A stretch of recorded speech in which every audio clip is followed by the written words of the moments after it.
I still remember the day my son looked me in the eyes and said those words that cut deeper than any knife could. Dad, you're just an example of what not to be. 58 years on this earth, 40 years breaking my back at the same construction company, and this is what I get.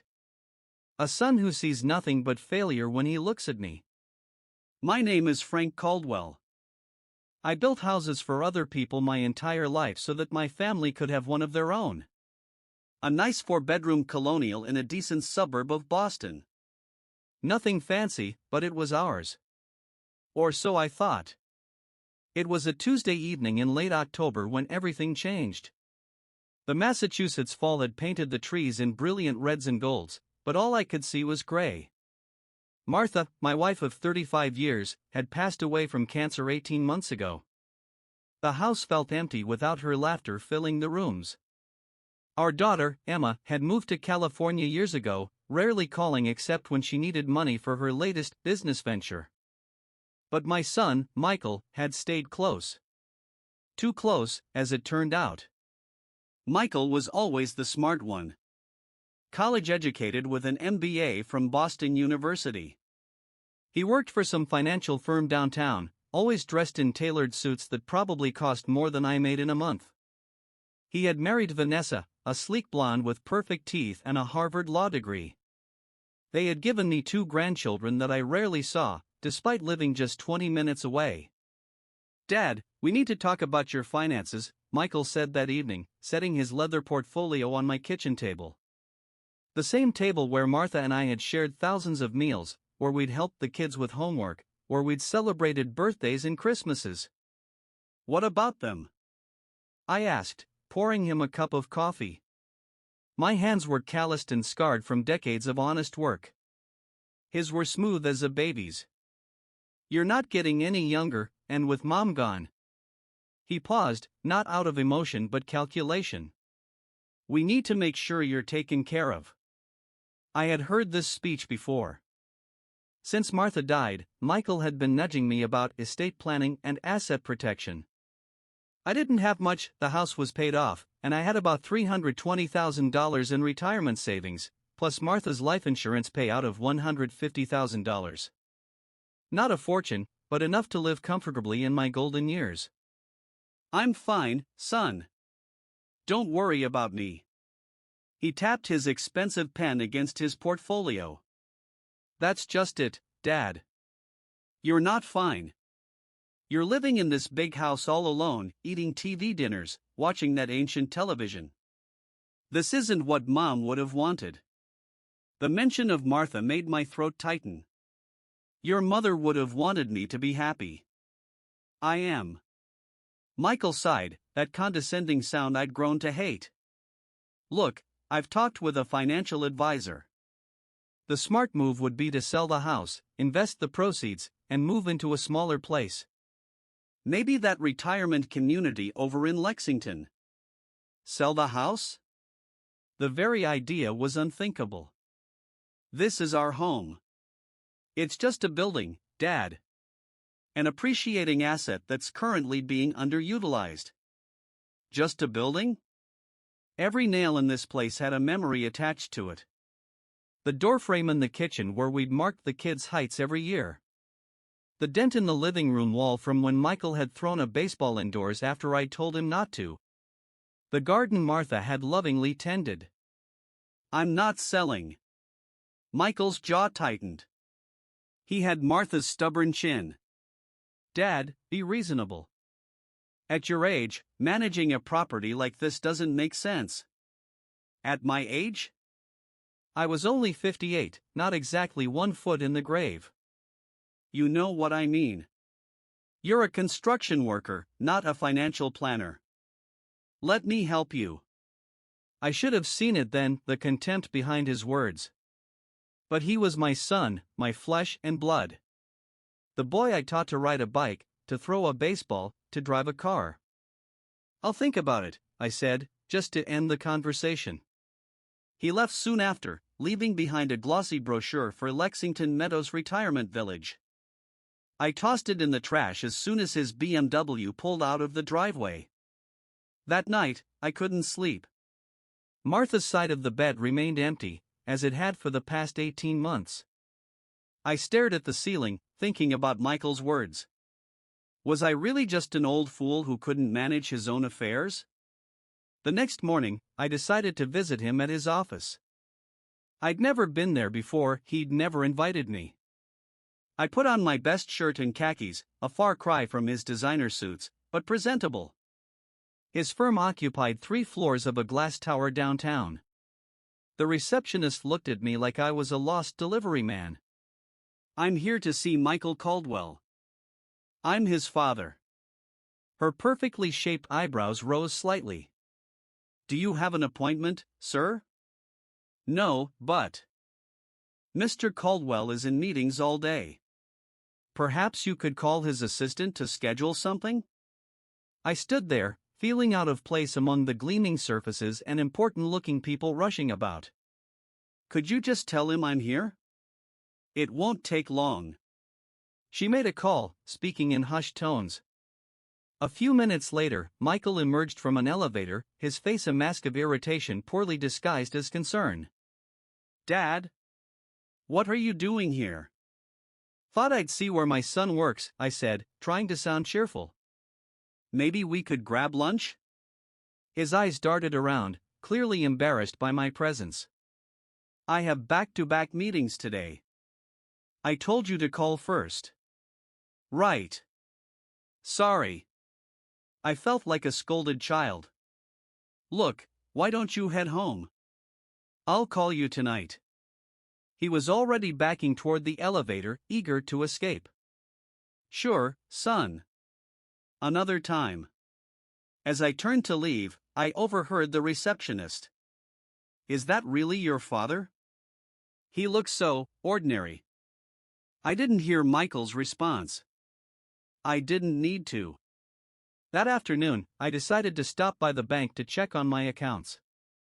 Martha had always handled our finances, and after she died, Michael had offered to help me organize everything. I gave him access to help me set up automatic payments for the bills. The bank manager, Mrs. Patel, greeted me warmly. She had known Martha and me for years. "Mr. Caldwell, how are you doing?" "We miss seeing Mrs. Caldwell." "One day at a time, Mrs. Patel," I said with a sad smile. "I'd like to check my accounts, please." Her fingers tapped efficiently at her keyboard. Then she frowned. "Which accounts specifically were you wanting to review?" "All of them. Checking, savings, the retirement fund." More typing. Her frown deepened. "Mr. Caldwell, according to our records, most of your accounts have been transferred to joint accounts with your son, Michael Caldwell." My heart sank. That can't be right. I only authorized him to help with bill payments. She turned the monitor so I could see it.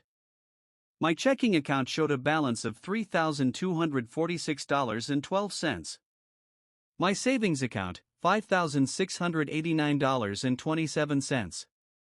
The retirement fund that had once held $320,000 was gone entirely. "Where's my retirement money?"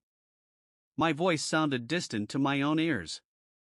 Mrs. Patel looked uncomfortable. "It appears it was transferred to an investment account at Fisher & Bloom Financial 3 months ago." "That's your son's firm, isn't it?" I nodded numbly. "And the life insurance money from my wife's policy?" More typing. "That was deposited and then transferred to the same firm 2 weeks after receipt." The room seemed to spin. "I didn't authorize any of this." Mrs. Patel's face was a mask of professional concern. "I see your signature here on the transfer authorizations, Mr. Caldwell." "May I see them?" She printed the documents. The signature looked like mine, but I had never signed them. "Never." "These are forgeries," I said, my voice shaking. "That's a serious accusation, Mr. Caldwell." "Are you certain?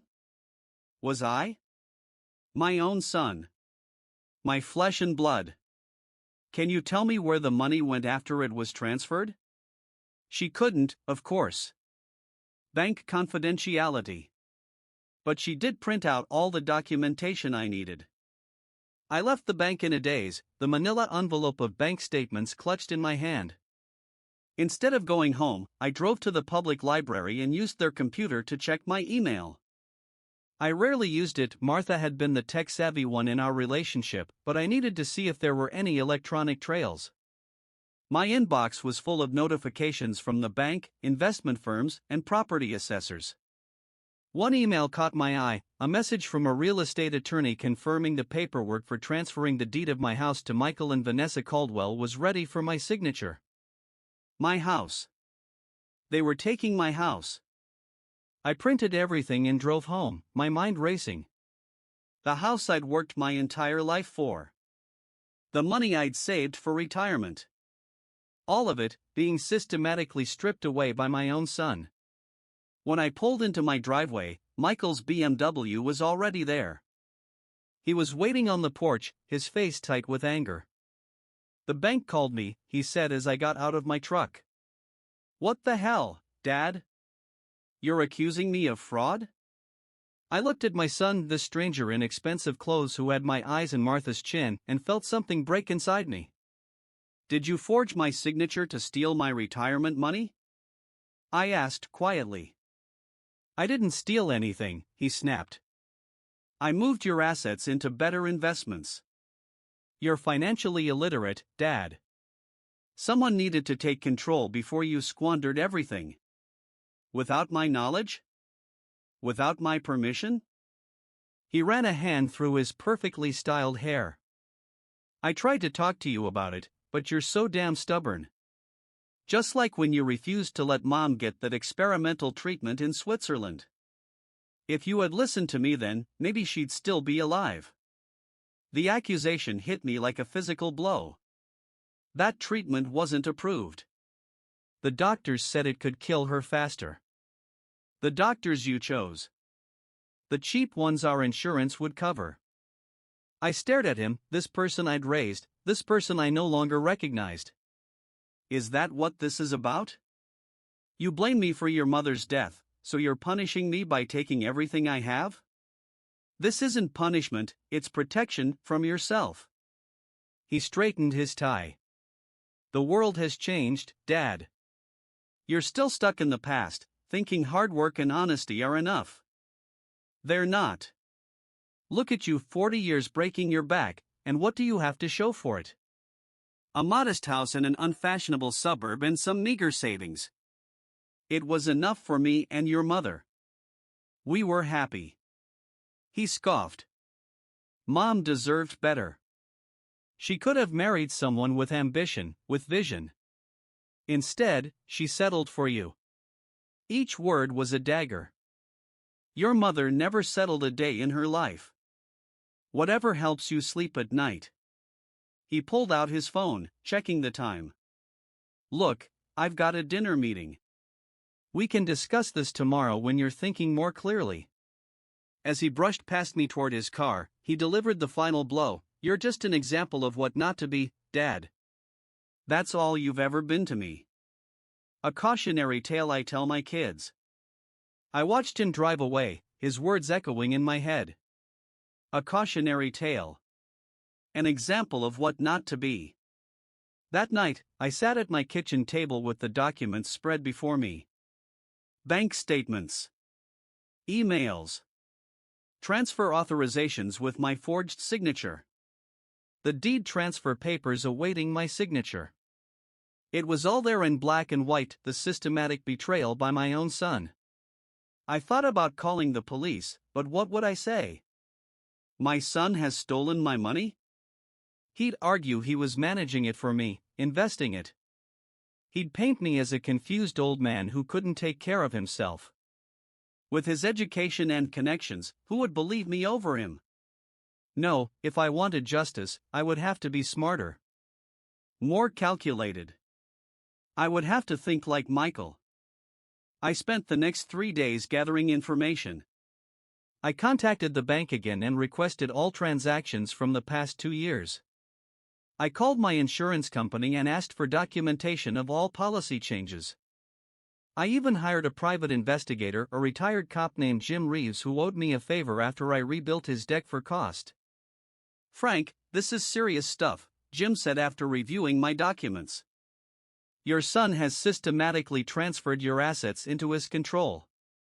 The signature forgeries alone are felony fraud. And I've found something else." He showed me documents indicating that Michael had taken out a second mortgage on my house 6 months ago using, once again, my forged signature. The money, $240,000, had been transferred to an offshore account. "Why would he need to do that?" I asked. "He makes good money at his firm." Jim's expression was grim. "People in his position often live beyond their means. Keeping up appearances, you know? And sometimes they make bad investments, try to cover them up." That night, I couldn't sleep. I kept thinking about Michael as a little boy, his hand in mine as we walked to the neighborhood park. His face on Christmas morning when he unwrapped the bicycle I'd worked overtime for 3 months to afford. His proud smile at his college graduation. Where had that boy gone? When had he turned into the stranger who saw me as nothing but a resource to be exploited, an embarrassment to be hidden away? The next morning, I called Emma in California. We hadn't spoken in months. "Dad? Is everything okay?" She sounded surprised to hear from me. "Not really, honey. I need to talk to you about your brother." Silence on the line. Then, what has Michael done now? The resignation in her voice told me everything. She knew. Maybe not the details, but she knew her brother's character. "He's stolen my retirement money. And he's trying to take the house." She sighed. "I'm not surprised. He tried to get me to sign papers giving him power of attorney over Mom's inheritance to me. Said it was for tax purposes." "Did you sign?" "No. I may be a flake, Dad, but I'm not stupid. Michael's always been calculating." We talked for over an hour. Really talked, for the first time in years. Emma admitted she distanced herself partly because of Michael's influence. He'd told her I disapproved of her lifestyle, that I thought she was a disappointment. "He told me the same about you," I said, the pieces falling into place. "That you never called because you were too wrapped up in your California life." "That bastard," she whispered. "He's been playing us against each other." By the end of the call, Emma had promised to fly out the following week. "We'll fix this, Dad. Together." With Emma's support bolstering me, I moved to the next phase of my plan. I called Michael and asked him to come over on Saturday morning. "I've been thinking about what you said," I told him. "About selling the house and moving to that retirement community. Maybe you're right." The eagerness in his voice was barely concealed. "That's great, Dad. I knew you'd come around. I'll bring the paperwork." That gave me 3 days to prepare. First, I visited my lawyer, Harold Goldman, who had handled Martha's will. I brought all the documentation Jim had gathered. "Frank, this is criminal activity," Harold said gravely after reviewing everything. "Your son could go to prison for this." "I don't want him in prison," I said honestly. "I just want what's mine." Harold nodded. "Then we need to move quickly and quietly. Here's what we'll do." The plan was simple but effective. Harold filed emergency injunctions freezing all the fraudulent accounts Michael had created. He prepared documents revoking any power of attorney Michael might claim. And he contacted the district attorney's office, laying out the evidence of forgery and fraud, but requesting they hold off on any action until we had secured my assets. Next, I visited Mrs. Patel at the bank again. With Harold's legal documentation, we froze the joint accounts Michael had created and established new accounts solely in my name, with rigorous security measures. Then I called a locksmith and had all the locks changed on my house. I installed a simple security camera system that fed to my phone, a purchase that would have seemed frivolous to me just a week ago. Finally, I contacted Michael's firm, Fisher & Bloom Financial, and requested a meeting with the senior partner, Richard Bloom. I didn't tell them what it was about, only that it concerned their employee, Michael Caldwell, and potential legal issues that might affect the firm. By Friday evening, everything was in place. I sat in my kitchen, looking at old family photos spread across the table. Michael as a baby in Martha's arms. Michael on his first day of school. Michael at his college graduation, his arm around my shoulders, both of us smiling. When had it all gone wrong? Had there been signs I'd missed? Or had the rot always been there, hidden beneath the surface? Saturday morning dawned bright and clear. A perfect New England autumn day. I made coffee and waited. At precisely 10 a.m., Michael's BMW pulled into the driveway. He emerged carrying his leather portfolio, a triumphant smile on his face. I opened the door before he could knock. "Morning, son." "Morning, Dad." He stepped inside, looking around as if already measuring the rooms for sale. "Beautiful day, isn't it?" "It is indeed." "Coffee?" "No time. I've got the papers right here." He patted his portfolio. "Just a few signatures and we can get this house on the market by Monday." I gestured to the kitchen table. "Let's sit down." He followed me, eager as a shark scenting blood. I sat across from him, hands folded calmly. "Before we start, Michael, I'd like to ask you something." He was already pulling papers from his portfolio. "What's that?" "Do you remember when you were 10, and you broke Mrs. Abernathy's window with your baseball?" He paused, confused by the non sequitur. "Vaguely." "Why?" "You denied it. Said it must have been one of the other neighborhood kids." "But I knew it was you." I could see the guilt in your eyes. "Dad, what does this have to do with?" "I paid for that window." "Didn't tell you I knew you were lying." "Thought you'd confess eventually, do the right thing." "You never did." I leaned forward slightly. That was the first time I remember thinking, my son doesn't understand accountability. His face hardened.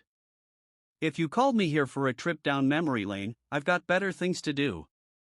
"No, I called you here because I wanted to see your face when you realized your plan had failed." He stilled. "What are you talking about?" I pulled out my own folder and laid the contents on the table one by one. Bank statements. Forgery evidence. The fraudulent second mortgage. The offshore account transfers. "You stole from me, Michael." "Your own father." His face went through a rapid series of expressions: shock, anger, calculation, and finally, a cold mask of indifference. "I was protecting your assets. Managing them because you couldn't." "By forging my signature? By taking out a mortgage on my house without my knowledge? By planning to ship me off to a retirement home so you could sell my property?" "You can't prove any of that." But his eyes darted to the documents, uncertainty creeping in. "Actually, I can. And I have." I slid Harold's legal notices across the table. "Your accounts have been frozen. The transfers have been reversed. The fraudulent mortgage has been reported. And your firm has been notified." The blood drained from his face. "You went to my firm?" "I have a meeting with Richard Bloom on Monday morning." "Bringing all of this with me." I tapped the folder. "Fraud, forgery, elder abuse, fiduciary misconduct. How do you think that will affect your career, Michael?" He stood up so abruptly his chair fell backward. "You can't do this to me. Do you have any idea what this will do to my reputation? My family? You did this to yourself." My voice remained calm. "And you did it to your family when you decided to steal from me." "I needed that money." The truth, finally. "I made some investments that didn't pan out." Took out loans I couldn't repay. If the partners find out. They're going to find out. Unless. Hope flickered in his eyes. Unless what? Unless you make it right. All of it. How? I laid out my terms. Full restitution of all stolen funds. A legally binding agreement relinquishing any claim to my property or future assets. His resignation as a signatory on any of my accounts. And regular, supervised visitation with my grandchildren, who I barely knew thanks to his efforts to keep me at arm's length. That's extortion, he sputtered. No, son. That's justice. Merciful justice, at that. Because the alternative is watching you be prosecuted for felony fraud and elder abuse. His face contorted with rage. You self-righteous old man. You think this makes you morally superior? You're nothing. A nobody who got lucky enough to marry a woman too good for him and father children who surpassed him in every way. Each word was designed to wound, but I'd been inoculated against his venom. Maybe so. But this nobody is still the legal owner of his house and money. And this nobody is still your father, whether you respect that or not. Some father, he spat. Showing up at my office in your shabby clothes, embarrassing me in front of my colleagues. You know what Vanessa calls you? The handyman. That's all you are to us. I nodded slowly. I am a handyman. I've built things my whole life. Honest work that let me sleep soundly at night. Can you say the same, Michael? He had no answer for that. You have until Monday morning to decide, I continued. Justice through restitution, or justice through prosecution. Your choice. He stormed out without another word, slamming the door hard enough to rattle the windows. That evening, as I sat alone in my kitchen, my phone rang. It was Vanessa, Michael's wife. Mr. Caldwell, she said, her voice clipped and professional. I understand there's been some unpleasantness today. That's one way to put it. Michael is distraught. He's not thinking clearly. And you are? A pause. I'm a pragmatist, Mr. Caldwell. I've reviewed the documentation you provided. Your case is solid. Of course she had reviewed it. The Harvard lawyer, assessing the damage. Michael made mistakes, she continued. Serious ones. But he's still your son. I'm aware of that. Then surely we can come to some arrangement that doesn't involve destroying his career and, by extension, your grandchildren's security? I admired her approach, appealing to family ties she knew I valued. I've already offered such an arrangement. He didn't seem interested. He was upset. Give us some time to discuss it rationally. You have until Monday morning. After hanging up, I called Emma to update her. She was due to arrive tomorrow. They'll try to manipulate you, Dad, she warned. That's what they do. I know, honey. But I'm not the pushover they think I am. Sunday morning, I went to church for the first time since Martha's funeral. I sat in our usual pew, feeling her absence keenly. I prayed for guidance, for strength, for the wisdom to handle what was coming with justice tempered by mercy. After the service, Pastor Allen approached me.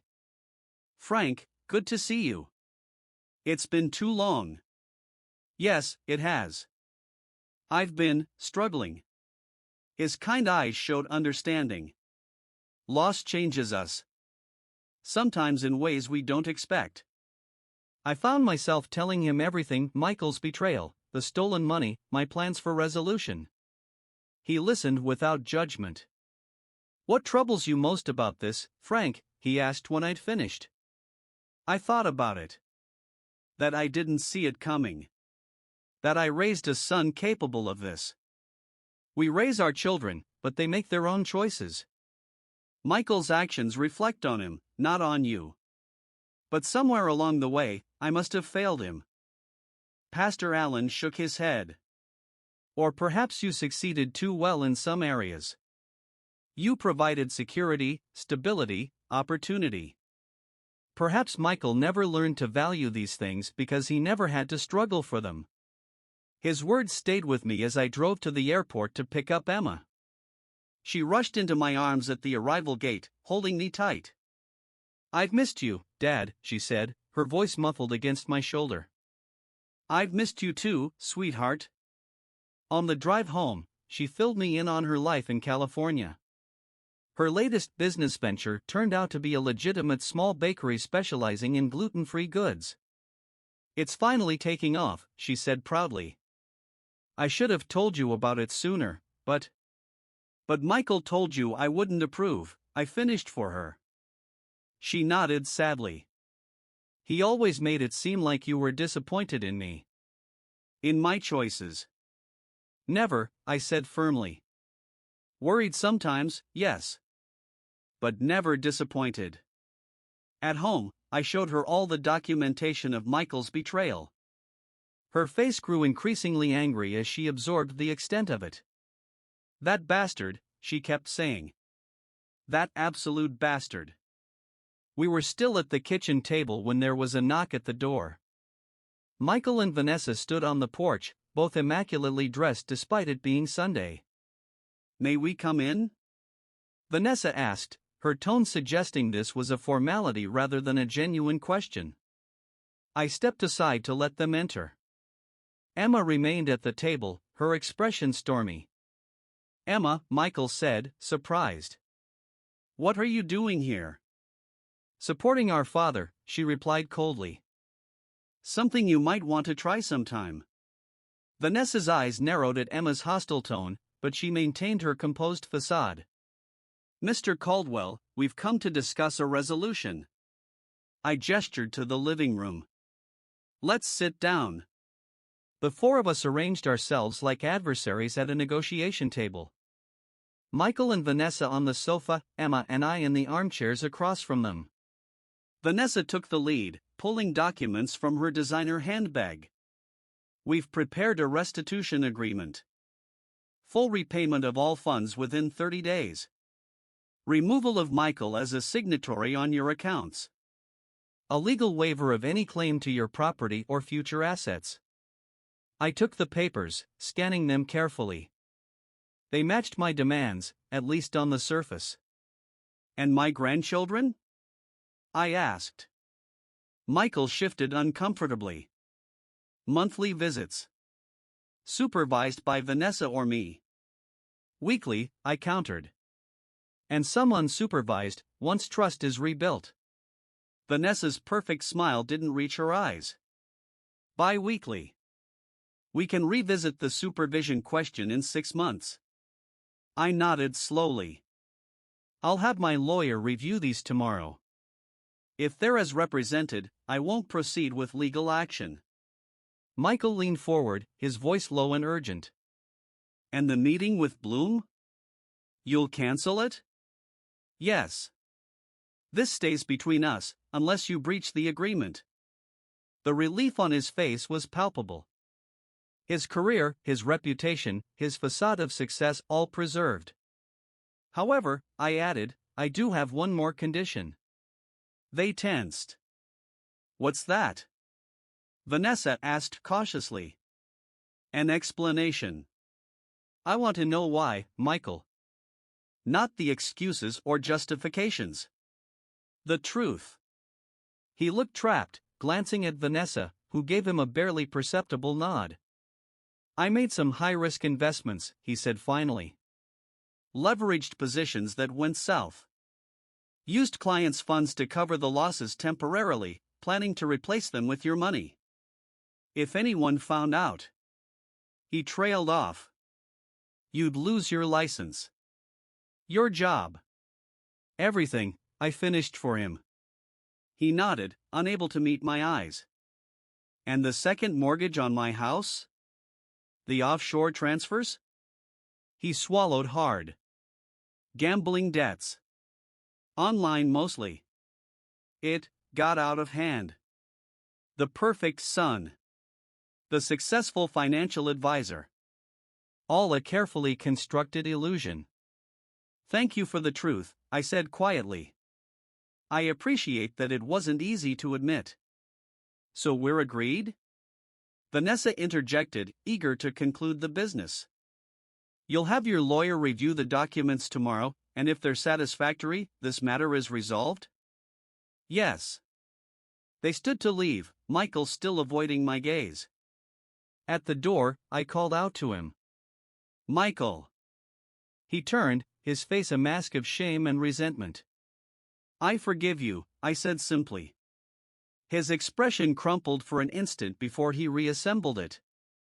Without a word, he followed Vanessa to their car. Emma came to stand beside me as we watched them drive away. You're a better person than I am, Dad. I don't know if I could forgive that. Forgiveness doesn't mean forgetting, or trusting again, I said. It just means I'm not letting his actions poison me. The next morning, Harold reviewed the documents and pronounced them legally sound. I cancelled my meeting with Richard Bloom. By the end of the week, all my funds had been restored, the fraudulent mortgage cancelled, and the legal agreements signed. Michael and Vanessa brought the children over that Sunday. My grandchildren, Jacob, 8, and Lily, 6, were wary at first, clearly having been told little about their grandfather. But kids are resilient and curious. By the end of the visit, Lily was sitting on my lap as I read her a story, and Jacob was fascinated by my collection of old tools in the garage. Can you teach me how to build stuff, Grandpa? He asked, eyes wide with interest. I'd like that very much, I told him. As they were leaving, Michael lingered behind while Vanessa got the kids settled in the car. Why did you do it? He asked suddenly. Do what? Forgive me. You could have destroyed me. Had me prosecuted. Taken everything. I looked at my son, still a stranger in many ways, but perhaps not irredeemably so. Because that's not who I am, I said simply. And despite everything, I still love you. You're my son. He shook his head, bewildered. I don't understand you. Maybe someday you will. After they left, Emma helped me prepare dinner. We sat at the kitchen table, just the two of us, like old times. Will you go back to California? I asked her. Eventually. But I'm thinking of expanding the bakery. Maybe opening an East Coast location. Here in Boston? She smiled. Could be. Would be nice to be closer to my dad. That night, after Emma had gone to bed, I sat on the back porch looking at the stars. I thought about Martha, about the life we'd built, about the children we'd raised. I thought about forgiveness and justice, about failure and redemption. I did my best, Martha, I whispered to the night sky. I hope it was enough. A week had passed since my son had looked me in the eyes and told me I was just an example of what not to be. He hadn't expected me to fight back, to reclaim what was mine, to insist on justice while still offering mercy. Maybe, just maybe, I was an example worth following after all. As the months passed, healing began, slowly and imperfectly. Michael attended counseling for his gambling addiction. The weekly visits with my grandchildren became the highlight of my life. Emma did open that East Coast location for her bakery, just a few miles from my house. I kept the house, of course. Every nail, every board, every room filled with memories of the life Martha and I had built. Not just a building. Not just an asset. A home. Sometimes, late at night, I still talk to Martha. I tell her about our grandchildren, about Emma's success, about Michael's slow journey toward becoming a better man. I tell her that I miss her every day. And sometimes, in the quiet of those moments, I swear I can hear her whisper back, "You did good, Frank. You did good." If you like this story, please like this video, subscribe to the channel, and share your impressions of this story in the comments. To listen to the next story, click on the box on the left.